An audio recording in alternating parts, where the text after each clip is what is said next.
ರಾಜ್ಯದಲ್ಲಿ ಎಲ್ಲ ಜಿಲ್ಲೆಗಳಲ್ಲೂ ಕೂಡ ಜಿಲ್ಲಾಧಿಕಾರಿಗಳ ಉಸ್ತುವಾರಿಯಲ್ಲಿ ಮಾಡಿದ್ದೇವೆ ಅಂತಕ್ಕಂಥದ್ದನ್ನು ಹೇಳಿದ್ದಾರೆ. ರಾಜ್ಯದಲ್ಲಿ ಬೇರೆ ಬೇರೆ ಕಡೆ ನೋಡಿದಾಗ ಕೆಲವೊಂದು ಜಿಲ್ಲೆಗಳಲ್ಲಿ 100%, ಹುಬ್ಬಳ್ಳಿಯಲ್ಲಿ ಬಹಳ ಚೆನ್ನಾಗಿದೆ, ಅದೇ ಮೈಸೂರಲ್ಲಿ ಆಗಿಲ್ಲ. ಹೀಗೆ ನಾವು ನೋಡಿದಾಗ ಅಲ್ಲಲ್ಲಿ ನಮಗೆ ಅಪೂರ್ಣತೆ ಕಾಣ್ತದೆ. ಈ ಅಪೂರ್ಣತೆಯನ್ನ ಬಹಳ ನೀವು ಏನಂತೀವಿ ಕಡ್ಡಾಯವಾಗಿ ಮಾಡಲೇಬೇಕು ಅನ್ನುವಂಥ ಮನಸ್ಸಿಟ್ಕೊಂಡಿರೋರು ಯಾಕೆ ಇನ್ನು ಅದು ಸಂಪೂರ್ಣವಾಗಿ ಜಾರಿ ಆಗ್ತಾ ಇಲ್ಲ? ಈ ನಮ್ಮ ಕಾಯ್ದೆಯಲ್ಲಿ ಅದಕ್ಕೆ ನಾನು ಉತ್ತರ ಕೊಡಿ. ನಿರಂತರವಾಗಿ ಪ್ರಕ್ರಿಯೆ ಅನ್ನೋದನ್ನ ಒಂದು ಹಾರಿಕೆ ಉತ್ತರ, ಬೇಜವಾಬ್ದಾರಿ ಅಧಿಕಾರಿಗಳು ಒಂದು ಬೇಜವಾಬ್ದಾರಿ ಉತ್ತರವನ್ನ ಕೊಟ್ರೆ ನೀವು ಒಪ್ಕೋಬೇಕಾಗಿಲ್ಲ ಇದನ್ನ. ಮತ್ತೆ ಇದಕ್ಕೆ ಸಂಬಂಧಪಟ್ಟ ಹಾಗೆ ಸಮಗ್ರವಾಗಿ ಕನ್ನಡವನ್ನ ಕಡ್ಡಾಯವಾಗಿ ಅನುಷ್ಠಾನಗೊಳಿಸಬೇಕು ಅಂತ ಹೇಳಿದ್ರೆ ಕಾಯ್ದೆಯಲ್ಲೇ ಹೇಳಿದ್ರಿ ರಾಜಭಾಷಾ ಆಯೋಗ ಆಗ್ಬೇಕು ಅಂತ. ಆಯೋಗದ ರಚನೆ ಆಗಿಲ್ಲ. ಮತ್ತೆ ತಮ್ಮ ನೇತೃತ್ವದಲ್ಲಿ ಸಮಿತಿ ಇದೆ, ಆ ಸಮಿತಿಯಲ್ಲೂ ಕೂಡ ತಾವು ಮೇಲಿಂದ ಮೇಲೆ ಎಷ್ಟು ಸಭೆಗಳನ್ನ ಮಾಡಿರ್ತೀರಿ. ಯಾಕೆಂದ್ರೆ BBMP ನೋಡಿ, ಬಹಳ ಮುಖ್ಯವಾಗಿ BBMP ಅನುಷ್ಠಾನ ಆಗ್ತಾ ಇಲ್ಲ ಸರಿಯಾಗಿ. ಬೆಂಗಳೂರಲ್ಲಿ ಮಾನ್ಯ ಸಭಾಪತಿಗಳು ತಾವು ನೋಡಿದಿರಿ ಅಲ್ಲ, ಅನುಷ್ಠಾನ ಆಗದೆ ಇರೋದಕ್ಕೆ ಅನೇಕ ಕಾರಣಗಳಿರ್ತವೆ. ಆ ಕಾರಣಗಳನ್ನ ಮೀರಿ ಅವನ್ನೆಲ್ಲವನ್ನೂ ಕೂಡ ಈ ನೆಲ ಜಲ ಎಲ್ಲ ಲೈಸೆನ್ಸ್ಗಳನ್ನ ಪಡ್ಕೊಂಡು ಇಲ್ಲಿ ವಾಸ ಮಾಡ್ತಕ್ಕಂಥವ್ರು, ಹೊರ ರಾಜ್ಯದಿಂದ ಬಂದಿರತಕ್ಕಂಥದ್ದು ಬಹಳ ದೊಡ್ಡ ಸಮಸ್ಯೆಗಳು. ಅನುಷ್ಠಾನ ಮಾಡಕ್ ಅವ್ರದೇ ಅಡ್ಡಿ ಆತಂಕಗಳು. ಎಲ್ಲಿ ಯಾರು ನಿರ್ಲಕ್ಷ್ಯ ಆಗ್ತಾ ಇದೆ? ಯಾರು ನಿರ್ಲಕ್ಷ್ಯ ಆಗ್ತಾ ಇದೆ?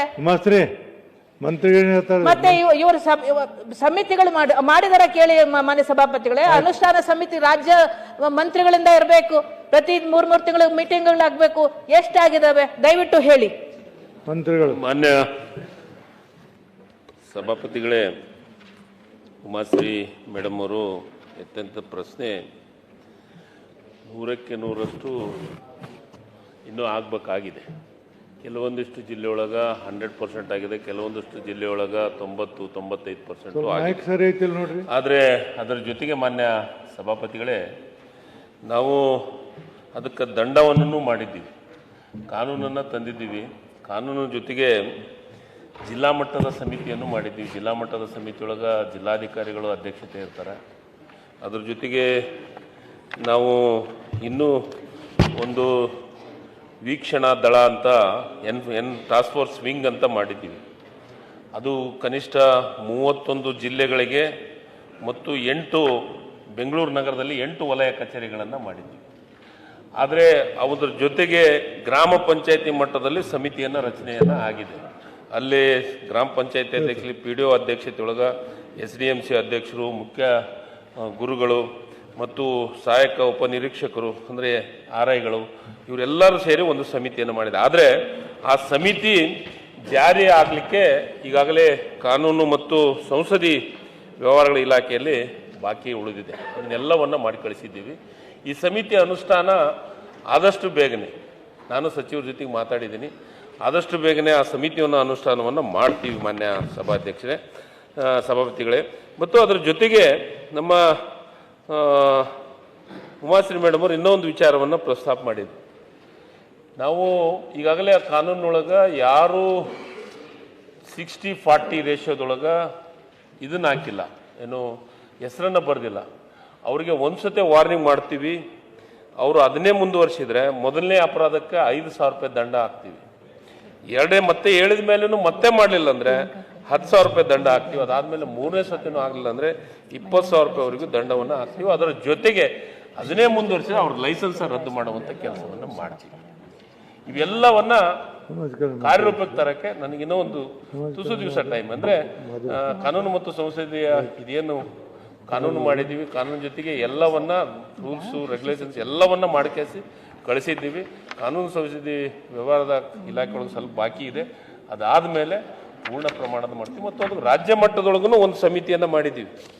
ರಾಜ್ಯ ಮಟ್ಟದೊಳಗೆ ಸಮಿತಿ ಯಾವ ರೀತಿ ಮಾಡಿದ್ವಿ ಅಂದರೆ ಕನ್ನಡ ಮತ್ತು ಸಂಸ್ಕೃತಿ ಇಲಾಖೆ ಮಿನಿಸ್ಟ್ರು ಅಧ್ಯಕ್ಷತೆ, ಪ್ರಧಾನ ಕಾರ್ಯದರ್ಶಿಗಳು ಇದನ್ನು ನೋಡಂತರು, ಮತ್ತು ಕನ್ನಡ ಅಭಿವೃದ್ಧಿ ಪ್ರಾಧಿಕಾರ. ಮತ್ತು ಅದರ ಜೊತೆಗೆ ನಮಗೆ ಇನ್ನೊಂದು ಸಮಸ್ಯೆ ಏನಾಗಿದೆ ಅಂತಂದರೆ ಅದರೊಳಗೆ ಕಾನೂನೊಳಗೆ ಅದಕ್ಕೊಂದು ಅವಕಾಶ ಇಟ್ಟಿದ್ದಿಲ್ಲ, ಅದಕ್ಕೆ ಪೊಲೀಸ್ ಇಲಾಖೆಯನ್ನು ಸೇರಿಸುವಂಥ ಕೆಲಸವನ್ನು ಮಾಡಿದ್ದೀವಿ. ಅದು ರೂಲ್ಸ್ನೊಳಗೆ ಬದಲಾವಣೆ ಮಾಡ್ಕೊಬೇಕಂತ ಅದನ್ನು ಮಾಡಿದ್ದೀವಿ. ಅದಾದ ತಕ್ಷಣ ನಿಶ್ಚಿತವಾಗಲೂ ಎಲ್ಲೆಲ್ಲೇ ಈ ಬೆಂಗಳೂರೊಳಗೂ ನಾವು ಅದಕ್ಕೆ 8 ವಲಯಗಳನ್ನು ಮಾಡಿದ್ವಿ. ಯಾಕಂದ್ರೆ ಪೂರ್ಣ ಪ್ರಮಾಣದ ಬೆಂಗಳೂರನ್ನು ನೋಡೋಕ್ಕಾಗಲಾರ್ದಕ್ಕೆ 8 ವಲಯಗಳನ್ನು ಮಾಡಿದ್ವಿ. ಅದಕ್ಕೆ ವಾಹನದ ವ್ಯವಸ್ಥೆಯನ್ನು ಮಾಡಬೇಕು ಅಂತ ಹೊರಗುತ್ತಿ ಮೇಲೆ ವಾಹನದ ವ್ಯವಸ್ಥೆಯನ್ನು ತತ್ಕ್ಷಣ ಎಲ್ಲ ಕಡೆ ಇನ್ಸ್ಪೆಕ್ಷನ್ ಮಾಡಲಿಕ್ಕೆ ಕೆಲವೊಂದಿಷ್ಟು ಹೊರಗುತ್ತಿಗೆ ಇದ್ರ ಮೇಲೆ ವಾಹನವನ್ನು ತೆಗೆದುಕೊಳ್ಳುವಂಥ ಕೆಲಸವನ್ನು ಮಾಡಿ ಪೂರ್ಣ ಪ್ರಮಾಣದಲ್ಲಿ ಸರ್ಕಾರ ಬದ್ಧವಾಗಿದೆ. 100ಕ್ಕೆ 100ರಷ್ಟು 60-40 ರೇಷಿಯೋದೊಳಗೆ ಬೋರ್ಡ್ಗಳನ್ನು ಹಾಕಬೇಕನ್ನೋದ್ರ ಬಗ್ಗೆ ನಮ್ಮ ಕಮಿಟ್ಮೆಂಟ್ ಇದೆ. ನಮ್ಮ ಮುಖ್ಯಮಂತ್ರಿಗಳು ಸಲಹೆಯನ್ನು ಕೊಟ್ಟಿದ್ದಾರೆ. ನಿಶ್ಚಿತವಾಗಲೂ ಇದನ್ನು ಜಾರಿ ತರುವಂಥ ಕೆಲಸವನ್ನು ಮಾಡ್ತೀವಿ. ಆದಷ್ಟು ಬೇಗನೆ ಅದು ಸಂಸದೀಯ ಬಂದ ತಕ್ಷಣ ಎನ್ಫೋರ್ಸ್ಮೆಂಟ್ ವಿಂಗ್ನು ಪ್ರಾರಂಭವನ್ನು ಮಾಡುವಂಥ ಕೆಲಸ ಮಾಡ್ತೀವಿ. ಸಭಾಪತಿಗಳೇ, ಅವರ ಪ್ರಯತ್ನವನ್ನ ನಾನು ಶ್ಲಾಘಿಸ್ತೇನೆ. ಸರ್ಕಾರವನ್ನ ಕನ್ನಡದ ಬದ್ಧತೆಯನ್ನ, ಮಾನ್ಯ ಮುಖ್ಯಮಂತ್ರಿಗಳ ಕನ್ನಡ ಬದ್ಧತೆ, ಮಾನ್ಯ ಸಚಿವರ ಕನ್ನಡದ ಬದ್ಧತೆ ಬಗ್ಗೆ ನನ್ನ ಪ್ರಶ್ನೆ ಅಲ್ಲ. ಇಷ್ಟು ಫೆಬ್ರವರಿ 15 ಬಹುಶಃ 2024ರಲ್ಲಿ ಜಾರಿ ಆದಂಥದ್ದು. ಹೆಚ್ಚು ಕಡಿಮೆ 2 ವರ್ಷ ಆಗ್ತಾ ಬರ್ತಾ ಇದೆ. ಇನ್ನೊಂದು ನೆಕ್ಸ್ಟ್ ಫೆಬ್ರವರಿ, ಇನ್ನೊಂದು 2 ತಿಂಗಳಿಗೆ. ಆ ಎರಡು ವರ್ಷದಲ್ಲಿ ಈ ಒಂದು ಸಮಿತಿಗಳು, ನೀವು ರೂಲ್ಸ್ ಫ್ರೇಮ್ ಮಾಡೋದಕ್ಕೆ ಇಷ್ಟು ತಡ, ಸಮಿತಿಗಳನ್ನ ಮಾಡೋದಕ್ಕೆ ಇಷ್ಟು ತಡ, ಮತ್ತೆ ನಿಮ್ಮ ರಾಜ್ಯ ಸಮಿತಿ ಆಗೋದಕ್ಕೆ ಇಷ್ಟು ತಡ ಅಂದ್ರೆ ಹೇಗೆ ಇದನ್ನ ಅನುಷ್ಠಾನ ಶೀಘ್ರವಾಗಿ ಮಾಡ್ಲಿಕ್ಕೆ ಸಾಧ್ಯ ಆಗ್ತದೆ? ಮತ್ತೆ ಅದಕ್ಕೆ ಸಂಪನ್ಮೂಲಗಳು ಬೇಕು, ಮತ್ತೆ ಎಲ್ಲ ಇಲಾಖೆಯವರು ಸೇರ್ಬೇಕು. ನೀವು ಶೀಘ್ರವಾಗಿ ತೀವ್ರಗತಿಯಲ್ಲಿ ಇದನ್ನ ಮಾಡದೆ ಹೋದ್ರೆ ಕನ್ನಡಕ್ಕೆ ನಿಜಕ್ಕೂ ಕೂಡ ಉಳಿಗಾಲ ಇರೋದಿಲ್ಲ. ತಮಗೆ ಗೊತ್ತಿರೋ ಅಂಥ ವಿಚಾರ. ಅದರಲ್ಲೂ ಬೆಂಗಳೂರಿನಲ್ಲಿ ಭಾಷಣೇತರ ಜನಗಳ ಧೋರಣೆಗಳನ್ನ ನೀವು ಖಂಡಿಸೋದಕ್ಕೆ ಈ ನಿಮ್ಮ ಅಸ್ತ್ರವನ್ನ ಬಳಸಲೇಬೇಕು. ಶೀಘ್ರವಾಗಿ ಎಷ್ಟು ದಿನಗಳೊಳಗಡೆ ಈ ಕೆಲಸವನ್ನ ಮಾಡ್ತೀರಿ? 2 ವರ್ಷ ತಡ ಆಗಿದೆ, ಯಾವಾಗ ಮಾಡ್ತೀರಿ ಅನ್ನೋದನ್ನು ಕೂಡ ತಾವು ಸದನಕ್ಕೆ ತಿಳಿಸ್ಬೇಕು ಅಂತ ನಾನು ವಿನಂತಿ ಮಾಡ್ತೇನೆ. ಮಾನ್ಯ ಸಭಾಪತಿಗಳೇ, ಕನ್ನಡದ ಬಳಕೆ ವಿಚಾರದೊಳಗೆ ಯಾವುದೇ ರೀತಿ ಕಾಂಪ್ರಮೈಸ್ ಅನ್ನೋ ಪ್ರಶ್ನೆ ಇಲ್ಲ. ಈಗಾಗಲೇ ಒಂದೊಂದು ಜಿಲ್ಲೆಯೊಳಗೆ 100% ಆಗಿದಾವೆ. ಕೆಲವೊಂದಿಷ್ಟು ಹೇಳ್ತೀನಿ. ಅವರು ಜಿಲ್ಲಾ ಸಮಿತಿಗಳು ರಚನೆ ಮಾಡೋದಕ್ಕೆ ಮುಂದೋಗಿದ್ದಾರೆ.